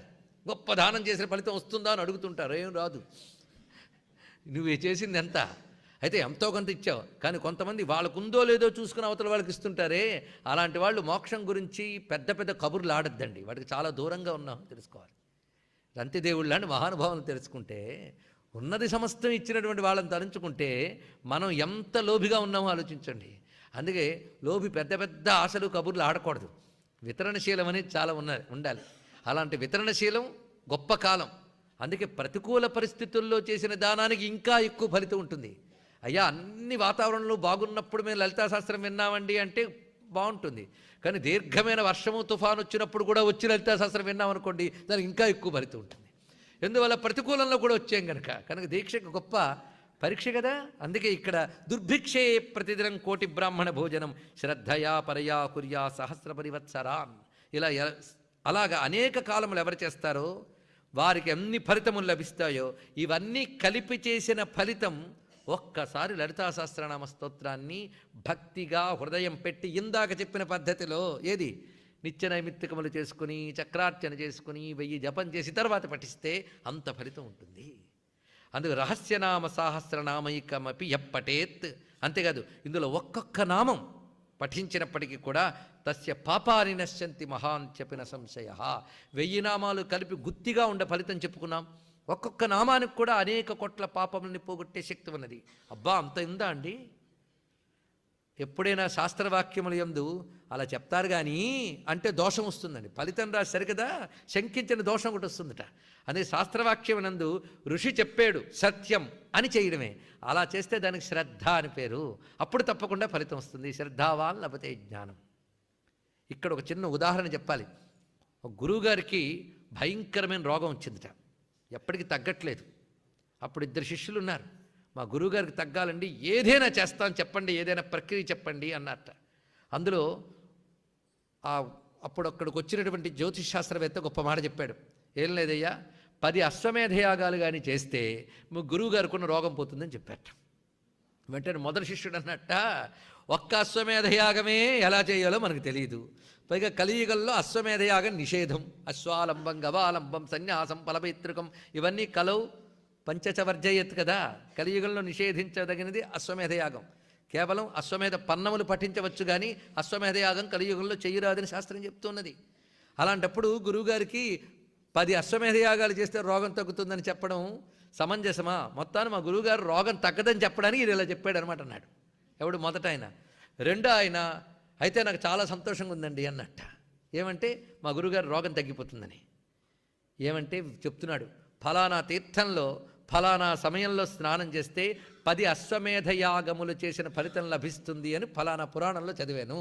నేను ఆ స్నానం చేసి ఆ ఫలితాన్ని గురువుగారికి ధారపోస్తున్నాను అన్నాడండి. ఆశ్చర్యకరంగా గురువుగారి రోగం తగ్గింది. ఎందువల్ల? పురాణ వాక్యమే. మనము ఇలాంటివి చదువుతుండే అశ్వమేధ శతం వ్రజేత్ అని చదువుతూ ఉంటాం, అపనమ్మకంతో ఉంటాం. అందుకే ఇంత చదివినా ఫలితం ఎందుకు రాలేదండి అంటే అందుకు మరేమీ లేదు. ఎందుకంటే మందుతో పథ్యం ఒకటి ఉంటుంది. అందులో ఆయుర్వేదంలో అనుపానం అనేది చాలా ప్రధానం. మీకు మందు పాలతో పుచ్చుకున్నామన్నాడంటే పాలతోనే పుచ్చుకోవాలి. పొరపాటున అదే మందు నీళ్ళతో పుచ్చుకోండి, కొత్త రోగం వస్తుంది. మందదే అనుపానం అంత ప్రధానంగా చెప్తున్నారు. అందుకే పారాయణకి సాధనకి అనుపానం ఏంటో తెలుసా? శ్రద్ధ అనుపానం. శ్రద్ధ శ్రద్ధ శ్రద్ధ. ఈ శ్రద్ధ ఎంత గొప్పదంటే ఒకవేళ మీరు చెప్పారండి కానీ ఎంత చదివినా శంక వస్తుందండి, శ్రద్ధ రావట్లేదండి అని నిష్కపటంగా అంగీకరించామనుకోండి, శ్రద్ధ నీయమ్మా అని అమ్మ దగ్గర ఏడుద్దామండి. అదొక్కటైనా చేద్దాం. ఎందుకంటే అమ్మ శ్రద్ధాదేవి. శ్రద్ధా సూక్తమని వేదంలో ఒక సూక్తం ఉన్నది. అది పఠనం చేస్తే శ్రద్ధ వస్తుంది ముందు. అందుకే లలితా సహస్రనామాలపై శ్రద్ధ కలగాలంటే యాదేవి సర్వభూతేషు శ్రద్ధా రూపేణ సంస్థిత నమస్తస్యై నమస్తస్యై నమస్తస్యై నమో నమః. శ్రద్ధానామం లలితా సహస్రనామాల్లో కూడా ఉందిగా. సంతోషం. అటువంటి ఆ భవ్యమైన విధానం చూపిస్తున్నారు. ఈ విధంగా చేయవలను. నిత్యకర్మానుష్ఠానాత్ నిషిద్ధకరణాదపి. అంతేకాదు ఒక్కొక్కప్పుడు నిత్యకర్మలు మొదలైనవి మానివేయడం వల్ల, చూడండి పాపాలు 2 విధాలుగా వస్తాయట. నిత్యకర్మలు మానివేయడం వల్ల, నిషిద్ధకరణాదపి. నిత్యకర్మలు మానివేయడం ఒక పాపం, చెయ్యకూడని పని చేయడం రెండో పాపం. అందుకు పాపాలు 2 రకాలు. విధిని వదిలేయడం, నిషేధాన్ని చేయడం. అందుకు పాపానికి నిర్వచనం ఏమిటయ్యా అని చాలామంది అడుగుతుంటారే, ఇదేనండి. చేయాల్సింది చేయకపోవడం, చేయకూడనిది చేయడం. అది అందుకే నిషిద్ధకరణాదపి. ఈ 2 పాపాలు వద్దన్నా జరుగుతూ ఉంటాయి కలియుగంలో. అంతేగాని ప్రయత్నపూర్వకంగా చేద్దామని కాదు, ఇక్కడ వద్దన్నా జరుగుతూ ఉంటాయి. అలాంటి దోషాలు పోగొట్టాలి అంటే యత్ పాపం జాయితే పుంసాం తత్సర్వం నశ్యతి ధ్రువం. లలితా సహస్రనామ స్తోత్రాన్ని ఒక్క మారుగాని పఠనం చేస్తే విధిని వదిలివేసిన, నిషేధాన్ని ఆచరించిన పాపం తొలగిపోతుందట. ఇంకేం కావాలండి? అందుకే కలియుగంలో లలితా సహస్రనామమే దిక్కు అని హయగ్రీవ స్వామి వారు ఎందుకు చెప్పారంటే, తెలిసిన విధి పాటించడానికి కూడా అవకాశం లేనిది, ఒక్కొక్కప్పుడు నిషేధాలు కూడా పాటించక తప్పని పరిస్థితులు కూడా ఏర్పడుతూ ఉంటాయి. అలాగని లలితా సహస్రనామం చేతిలో ఉంది కదా అని చెప్పి పాపాలు చేయడానికి సంసిద్ధం కాకూడదు. అనివార్యమైన పరిస్థితుల్లో జరిగిన పాపానికి పరిహారముగా పనికొస్తూ ఉన్నది. ఇది తెలుసుకోవాల్సినది. అత్రైక నామ్నో యాశక్తి పాతకానాం నివర్తనే తన్నివర్త్యమఘంకర్తుం నాలం లోకాశ్చతుర్దశ. గొప్ప మాట చెప్తున్నాడు. ఇందులో ఒక్క నామం ఎంత శక్తివంతం అంటే, ఇందులో ఒక్క నామం పోగొట్టగలిగే పాపాన్ని 14 భువనాల్లోనూ ఎవరూ చెయ్యలేరు. అర్థమైందా ఆ వాక్యం చెప్పిన తీరు? ఇందులో ఒక్క నామం పోగొట్టగలిగే పాపాన్ని 14 లోకాల్లో కూడా ఎవరూ చేయలేట. అంటే మీరు ఎంత కష్టపడి జన్మంతా ఎన్ని పాపాలు చేసినా ఇందులో లలితా సహస్రనామం ఒక్కటొచ్చి మొత్తం దగ్ధం చేసి ఇంకేమైనా ఉన్నాయా దగ్ధం చేయడానికి అడుగుతుంది అండి. ఇక్కడ మనకి కెపాసిటీ లేదు అన్ని పాపాలు చేయడానికి. ఎన్ని చెయ్యు దగ్ధం చేయగలిగిన శక్తి ఉన్నది. ఈ మాట చెప్పగానే అమ్మ పాదములు పట్టుకోవాలని, అయ్యో నాలాంటి పాపాత్ముడు తరించగలడా అని ప్రశ్న వస్తే లలితా సహస్రనామం నేను ఉన్నాను రా అని చెప్తాయండి. అంతకంటే ఇంకేం కావాలి? ఇంత అభయం ఇస్తున్నాయి. ఇందులో ఒక్క నామం చాలు సమస్తమైన పాపాలని పోగొట్టగలదు. అందుకు ఎస్ త్యక్వా నామ సహస్రం పాపాహాని మభీప్సతి సహి సీత నివృత్యత్తం హిమశైలం నిషేవతే. అసలు లలితా సహస్రంలో కవిత్వం చాలా ఎక్కువ అండి. ఇంత కవిత్వం ఉన్న సహస్రనామ స్తోత్రాలు మరొకట్లో గుర్తుపెట్టుకోండి. అందుకే సహస్రనామ స్తోత్రం అంటామా, దీనికి కావ్యం అంటామా మరొకటి. నిన్ననే అన్నాం ఇది స్తోత్రం కాదు శాస్త్రం అన్నాం. ఇప్పుడు రెండో వాక్యం కలుపుకోండి, ఇది స్తోత్రము శాస్త్రము కావ్యము కూడా. స్తోత్రం కాదు అన్నామంటే అర్థం స్తోత్రం మాత్రమే కాదని అర్థం, అంతేగాని స్తోత్రం కాదని కాదు. జాగ్రత్తగా అర్థం చేసుకోవాలి పదముల్ని. అందుకే స్తోత్రం మాత్రమే కాదు శాస్త్రము, స్తోత్రము శాస్త్రము మాత్రమే కాదు కావ్యము. ఒక కవిత్వంలో ఎన్ని అలంకారాలు ఉండాలో, ఎన్ని అందాలు ఉండాలో, శబ్దాలంకారాలు, అర్థాలంకారాలు అవన్నీ ఇందులో ఉన్నాయండి. ఆ ఔచిత్యం అన్నీ కనబడతాయి. అది కావ్యంగా ఒక లిటరరీ పీస్ అలాగానే మనం పరిశీలిస్తే అత్యద్భుతమైన కావ్యం ఇది. ఇక సంగీతానికి కావలసినంత ఉంది. అలాగని మేము ట్యూన్స్ కట్టి పాడతామని మాత్రం అనద్దు. దానిలో ఉన్నది చాలా అనుష్టుప్పు, దాన్ని గౌరవిస్తే చాలు. మొత్తానికి అటు సంగీతం ఉంది, సాహిత్యం ఉన్నది, అంత విశేషం. కవిత్వం ఎంత బాగా చెప్తున్నాడు చూడండి. సహస్రనామాన్ని పక్కన పెడదాం, పాపాలు పోగొట్టుకోవడానికి ఇంకేదైనా ప్రయత్నం చేద్దామండి అని సహస్రనామాన్ని విడిచిపెట్టి ఇంకేదైనా ప్రాయశ్చిత్తం చేసుకోవడం ఎలాంటిది అంటే, చలి తగ్గించుకోవడానికి నిప్పును విడిచిపెట్టి హిమాలయాలకు వెళ్ళడం లాంటిదయ్యా అన్నాడు. ఎంత గొప్ప ఉపమానం అది. హిమాలయాలకు వెళ్తే అలా ఉన్నది. భక్తోయ కీర్తయే నిత్యమిదం నామ సహస్రకం తస్మై శ్రీ లలితాదేవి ప్రీత అభీష్టం ప్రయచ్చతి. నిత్యానుష్ఠానంగా ఎవరైతే లలితా సహస్రనామ స్తోత్రమును పఠిస్తారో లలితాదేవి ఒక్కసారి ప్రీతి చెంది వారి అభీష్టముల్ని నెరవేర్చుతున్నది అని చెప్తున్నారు. అంతేకాదు, ఇది చదవకుండా నేను భక్తుణ్ణి అని చెప్పుకుంటే వాడేం భక్తుడయ్యా, అదొక మాట అంటున్నాడు ఇక్కడ. పైగా రోజు పఠించలేకపోతే పుణ్యవాసనముల యందు దీన్ని పఠించాలి. నిత్యానుష్ఠానం లేకపోయినా పర్వకాలాల్లో అనుష్ఠానం చేయాలి. అది ఎలాగో అంటే, నిత్యం సంకీర్తన అశక్తః కీర్తయేత్ పుణ్యవాసరే సంక్రాంతౌ, సంక్రాంతి యందు అలాగే విషువుల యందు. ఇవి సరిగ్గా మనకి ఏడాదికి 2 సంక్రమణాల్లో వస్తుంది ఇది విషువులు. అలాగే స్వజన్మత్రితయే దినే. స్వజన్మత్రితయే దినే అంటే తన పుట్టినరోజు నుంచి 3వ రోజుట. తన పుట్టినరోజు నాడు చేయవలసిన అనుష్ఠానాలు చాలా ఉన్నాయి. అక్కడి నుంచి 3వ రోజుకు శక్తి వస్తుందట. అప్పుడు కానీ ఇది పఠిస్తే చాలా విశేషము అని చెప్తున్నారు ఇక్కడ. అందుకే పుట్టినరోజు నాడు ఏం చేయాలి అంటే, మీ పిల్లల చేత తప్పులు లేకుండా లలితా సహస్రనామ స్తోత్రం పఠింపజేయండి 3 రోజుల పాటు వరుసగా. 3 రోజులు పఠిద్దాం. లేదా వారికి ఇంకా పఠించగలిగే వయస్సు లేనప్పుడు వాళ్ళ క్షేమం కలిగించు తల్లి అని అమ్మను ప్రార్థిస్తూ వారి క్షేమం కోసం మనం పఠించవచ్చు. నవమ్యాం వా చతుర్దశ్యాం సీతాయాం శుక్రవాసరే. నవమ్యాం చతుర్దశ్యాం అంటే నవమి చతుర్దశి తిథులు. ఇవి నిజానికి 2 పక్షాలను గొప్పవే కానీ సీతాయాం అని ప్రత్యేకించి అంటున్నారు కనుక శుక్లపక్ష నవమి శుక్లపక్ష చతుర్దశి ఆ 2 తిథుల్లో కూడా చంద్రకళల్లో చాలా విశేషమైన అంశం ఉంటుంది. శుక్రవాసరే, శుక్రవారం రేపు రాబోతున్నదిగా, చక్కగా అనుష్ఠానం చేసుకోవచ్చు. కీర్తయే నామ సాహస్రం పౌర్ణమాస్యాం విశేషత. పూర్ణిమ వచ్చినప్పుడు మరింత విశేషంగా దీన్ని పఠించాలి. పౌర్ణమాస్యాం చంద్రబింబే ధ్యాత్వా శ్రీ లలితాంబికాం పంచోపచారై సంపూజ్య పఠేన్నామ సాహస్రకం సర్వే రోగా ప్రణశ్యంతి దీర్ఘమాయుశ్చ విందతి. ముఖ్యంగా పూర్ణిమ నాడు చంద్రబింబంలో అమ్మవారిని ధ్యానం చేస్తూ కేవలం పంచోపచారములు చేసి సహస్రనామాన్ని పఠిస్తే అన్ని రోగాల నుండి బయటపడవచ్చు. ఇవి ప్రయోగాలండి. ఇంతవరకు ఫలశ్రుతులు చెప్పారు. ఇప్పుడు ఒక్కొక్క ప్రక్రియగా మనం ఒక్కొక్క ప్రయోజనం కోసం దీన్ని ఎలా వాడుకోవాలి, ఇలాంటి ప్రయోజనాలు కొన్ని ఇక్కడ చెప్పారు. ఇంకా తంత్రశాస్త్రాల్లో చాలా చాలా విశేషంగా లలితా సహస్రనామ ప్రయోగాలు ఉన్నాయి. శిష్టులైన వారు ఆ విధంగా చేసిన వారు ఉన్నారు. ఇందులో కొన్ని గుర్తులు తీసుకుని వాటికి ముందు వెనక శ్రీమాత్రే నమః అనే దాన్ని సంపుటితం చేస్తూ జపం చేసినట్లయితే కొన్ని కొన్ని ఫలితములు ఉంటాయి. ఇప్పటి వరకు సామాన్య ఫలములు చెప్పుకున్నాం. ఇప్పుడు ప్రక్రియలుగా ప్రయోగములుగా ఒక్కొక్క ప్రయోజనం కోసం ఎలా చేయాలి అనేది మళ్ళీ వివరణ ఉంటుంది.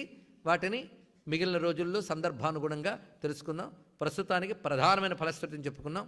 ఈ విధంగా హయగ్రీవ స్వామి అగస్త్యుల వారికి చెప్తూ నామదృష్టితో లలితా సహస్ర నామాలను పఠించవద్దు అన్న వాక్యాన్ని మరొక్కసారి మనం అనుకుంటూ ఇందులో ప్రతిదీ కూడా మంత్రమే అనే భావనతో అనుసంధానం చేయాలి. ఒక్కొక్క నామం ఒక్కొక్క మంత్రంగా ఈ మంత్రములకు అర్థం చెప్పుకోవడమే ఒక పెద్ద ఉపాసనగా మనం భావిస్తూ ఒక అఖండముగా నిరాఘాటంగా అందరం ఈ సహస్రనామ స్తోత్ర భాష్యం వినే భాగ్యం అమ్మవారి పావనమైన కార్తీక మాసంలో కల్పించి పరమపావనమైన మార్గశీర్ష మాసం వరకు మనకు కొనసాగిస్తూ మండల దీక్షగా చేస్తూ ఇందులో మనకి ఒక పూర్ణిమ 2 అమావాస్యలతో పాటు అమ్మవారి పర్వములు నవమి అష్టమి చతుర్దశి ఇవి కూడా వస్తున్నాయి. పంచపర్వాలు మనకి సుమారు 2 మార్లు 3 మార్లు పునరావృతం అవుతున్నాయి శుక్లపక్ష కృష్ణపక్షముల్లో. అలా విశేషంగా చేసుకోవాలి. ఒక ఉత్సవంగా చేద్దామనే కోరికతోనే దీన్ని చేయడం జరిగినది. ఇవాళ నుంచి మనందరం లలితోత్సవం చాలా విశేషంగా చేద్దాం. ఇక్కడ ఉన్న ఒక్కరు మరొక 10 మందినైనా ఉత్సవంలో పాల్గొనేలా చేయాలి. శ్రీమాత్రే నమః కోట్ల కొలది రావాలి. ఇంత ఎందుకు చెప్పుకుంటున్నామంటే కొద్ది నెలల క్రితం ఒక సిద్ధపురుషుడు చెప్పిన ఒక మాట మీతో పంచుకోవాలి. భారతదేశంలో అధార్మిక ఆసురీ శక్తులు చాలా విశేషంగా వ్యాపించి ఉన్నాయి. భండాసుర శక్తులు. వాటి నుంచి బయట పెట్టాలంటే ఏం చేయాలి? ఒక ఆయన జీవన్ముక్తుడైన ఒక మహాపురుషుడు నిరంతరం దేశక్షేమం కోసమని యజ్ఞయాగాలు చేయిస్తున్నటువంటి ఒక ప్రసిద్ధ మహాపురుషులు ఉన్నారు. వారు స్వయంగా చెప్పినటువంటి ఒక విషయం ఇది. ఈ దేశం ఎలా బాగుపడుతుంది, ఈ ధర్మం ఎలా కాపాడబడుతుంది అని తపన పడుతున్నారు ఆయన. అలా తపన పడే వాళ్ళు చాలా తక్కువ మంది అండి. కుంకుమార్చన కోటి ఉందంటే వచ్చి చేసేవాళ్ళు ఉంటారు, కానీ దేశం కోసం ఒక్క నామం చదువురా అన్నా చదివే వాళ్ళు లేరు. కానీ అలాంటి సిద్ధపురుషులు ఉన్నారు. అందుకే దేశం ఇంకా ఉన్నది. అలాంటి సిద్ధపురుషులను ఒకరిని చూసే యోగం నాకు లభించింది. మా గురువుగారు ఆ సిద్ధపురుషులు ఆయన అన్న ఒక్క మాట ఇప్పటికీ మర్చిపోలేము. ఈ దేశం ఎలా బాగుపడుతుందని మహాలక్ష్మి ముందు ఆయన కన్నీరు ఖర్చు వెలికి రాగానే ఒక 9 ఏళ్ల నుంచి 12 ఏళ్ల లోపు వయస్సున్నటువంటి ఒక అమ్మాయి పట్టుపరికిని కట్టుకొని వెలిగిపోతూ అటువైపు వెళుతూ నీ ధర్మానికి నీ దేశానికి రాజేడు రా అని వెళ్ళిపోయిందిటండి ఆ తల్లి. అప్పటి నుంచి ఆయన చేసింది ఏమిటంటే మన ధర్మానికి ఒక పాలకుడు కావాలి. ఇప్పుడు ఎవరా పాలకులు? సామ్రాజ్య పట్టాభిషేకం చేయాలి అనగానే ఇద్దరికీ ఆ శక్తి ఉన్నదండి. ఒకటి శివుని యొక్క శక్తిని మనం పట్టాభిషేకం చేయవలసింది తప్ప మరి ఏమీ లేదు. శివుని యొక్క శక్తి 2 రూపాలతో ఉంటుంది. పురుష రూపంలో రామచంద్రమూర్తి, స్త్రీ రూపంలో లలితాంబిక. వీళ్ళిద్దరే మళ్ళీ భారతదేశాన్ని సనాతన ధర్మాన్ని కాపాడగలరు. ఇద్దరే. అందుకు ఆ రామ వెంకటమూర్తికి నిత్యం తిరుమలలో సామ్రాజ్య పట్టాభిషేకం చేసేలా ఆయన ఆజ్ఞాపించారట. అప్పటి నుంచి గురుదేవుల ఆజ్ఞతో లలితా సామ్రాజ్య పట్టాభిషేకం జరగాలి. ఆ ఒక తపన ఉండెను. ఎక్కడ ఏది చెప్పినా మరొక రకంగా మారిపోతున్న ఈ రోజుల్లో ఎలాంటి చోటు చేస్తే బాగుంటుంది అంటే నిన్నని ఇక్కడ స్ఫురణకు వచ్చింది. కేవలం ప్రవచనమే చెప్పుకుంటూ ఇదివరకు ఇక్కడ ప్రవచన రూపంలోనే పట్టాభిషేకం చేసుకున్నాం. అలాగే ఇప్పుడు ప్రవచన రూపంలో చెప్పుకుందాం అనుకున్నాం. కానీ ఆత్మీయులు, అమ్మవారి భక్తులు, నిష్కల్మషమైన హృదయం కలిగినటువంటి వారు సహృదయులు హరిప్రసాద్ గారితో చెప్పగానే సంతోషంగా చేద్దానన్నా అన్నారు ఆయన. అందుకు ఒక పట్టాభిషేక దీక్షకు మనం వెళదాం. దానికి తగ్గట్టు అందరం కూడా కోట్లు సంపాదిద్దాం. కోట్లు అంటే శ్రీమాత్రే నమః కోట్లు, ఇంకేమీ అక్కర్లేదు. చేర్చండి, ఎన్ని కోట్లు చేరుస్తారో ఇక్కడ. ఇవాళ నుంచి అదే దీక్ష. అలాగే రేపటి నుంచే ఇక్కడ అమ్మవారికి విశేషార్చనలు జరుగుతున్నాయి. ప్రతి శుక్రవారం జరుగుతున్నట్టే రేపు ఇక్కడ సహస్రనామార్చన జరుగుతుంది. కానీ ఇప్పుడు విశేషించి మనం లలితా సహస్రనామ భాష్య ప్రవచన యజ్ఞ దీక్షితులుగా రేపు చేస్తున్నాం కనుక మరొక ప్రత్యేకత రేపు. దీనికి తోడు ఇక రాబోయే పంచపర్వాలు, ఈ పూజలు విశేషంగా చేద్దాం. ఇంకా ప్రణాళికలు ఏమిటి అనేది వారితో చర్చ చేసి చెప్పడం జరుగుతుంది. అందరూ ఉత్సాహంగా ఉత్సవంతో పాల్గొనడానికి సిద్ధమే కదా? ఎలా చెప్తారో చెప్పండి. అందుకు చెప్తున్న నేనే కాదు, వింటున్న మీరు చాలా దీక్షితులు. నాకు ఇంకా తెలుసు, చాలామంది పై ఊళ్ళ నుంచి వచ్చి 40 రోజుల కోసం దీక్షితులై అమ్మవారు ఉపాసకులు చాలామంది చాలా శ్రద్ధతో ఇక్కడ కూర్చుని ఉన్నారు. అలాంటి వారి యొక్క అనుగ్రహ ప్రసారం కూడా నా మీద పడి నేను సరిగ్గా చెప్పడానికి మరింత శక్తినిస్తుంది. కూర్చున్న చోటు అది. ఎందుకంటే మేము కూర్చున్నది అమ్మవారి ఒళ్ళో, గురువుగారి పాదాల దగ్గర, మహోపాసకుల ముందు. ఇంత పరిసరాల మధ్య కూర్చున్నాక ఇంకా అమ్మ పలకి ఎవరు పలుకుతారు? అందుకు కేవలం సహస్రనామ స్తోత్రం పఠించి వెళ్ళిపోతానన్న నా చేత ఇన్ని పలికించిన అమ్మవారి పాదాలకు నమస్కారం చేసుకుంటే రేపటి రోజున మళ్ళీ సమావేశమై మనం రేపు ప్రథమనామంతో భాష్యం ప్రారంభించుకుందాం. సర్వం శ్రీ లలితాదేవత చరణారవిందార్పణమస్తు. స్వస్తి.